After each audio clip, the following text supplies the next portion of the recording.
Welcome to Trump Breaking News Network, your daily source for up-to-date news on the political scene of Donald Trump, his presidency, American politics and conspiracies. Please subscribe to receive notice of our daily updates. Also share with your friends and your social media. We encourage you to like our videos and give your comments. This is TBNN. WikiLeaks releases proof of NY Times colluding with Clinton's State Department to deceive America. Washington, D.C., WikiLeaks has released evidence which shows that New York Times reporter Scott Shane handed over Cablegate's secret country-by-country publication schedule to the U.S. government, giving the State Department, then headed by Hillary Clinton, up to a week in advance to spin the revelations or to create diversions. The collusion between the New York Times, supposedly the United States newspaper of repute, and the U.S. State Department, reveals a co-opting of corporate media that keeps the public ignorant to government malfeasance and impropriety. The Times was one of 5 newspapers that obtained an advance copy of all leaked cables, which began being released on November 28, 2010. WikiLeaks made the specific cables, selected by the newspapers and redacted by their journalists, available on its website.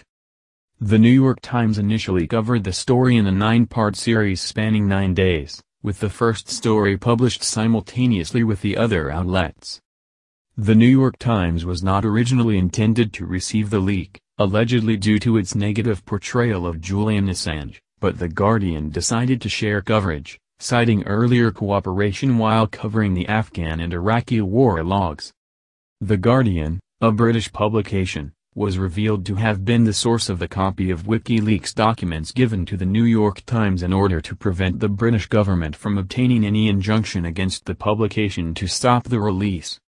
Ironically, instead of having any semblance of journalistic integrity, Times reporter Scott Shane emailed Philip J.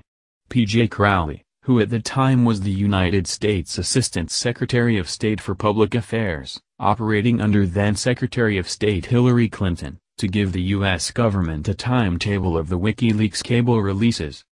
This would subsequently allow for the State Department to prepare in advance for the publication of such incendiary documents, and formulate exactly how to spin the revelations ahead of time.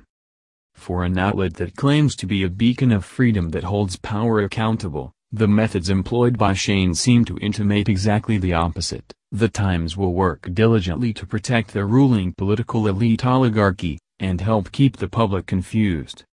In the past, WikiLeaks founder Julian Assange has called the mainstream media very inaccurate corporate prostitutes, and opportunistic snipers, accusing newspapers of printing weaponized text.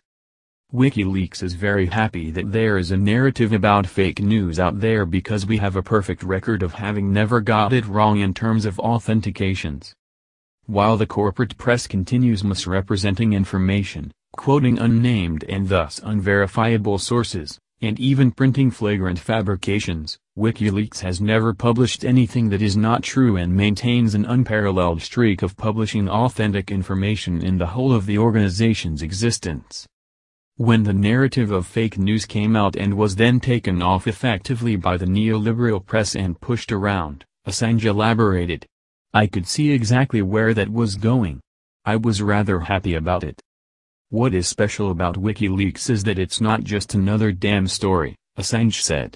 "It's not just another damn journalist putting their damn byline, advertising themselves and their position on another damn story." Assange explained how WikiLeaks' searchable database contrasts with reading a newspaper like the New York Times. You're not reading pre-weaponized knowledge. When you read a newspaper article, you are reading weaponized text that is designed to affect a person just like you.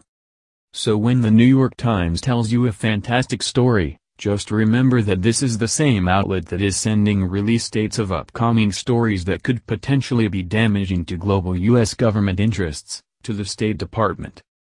Does that sound like journalistic integrity from a newspaper of repute, or something that operates in a manner more akin to a propaganda wing of government apparatus?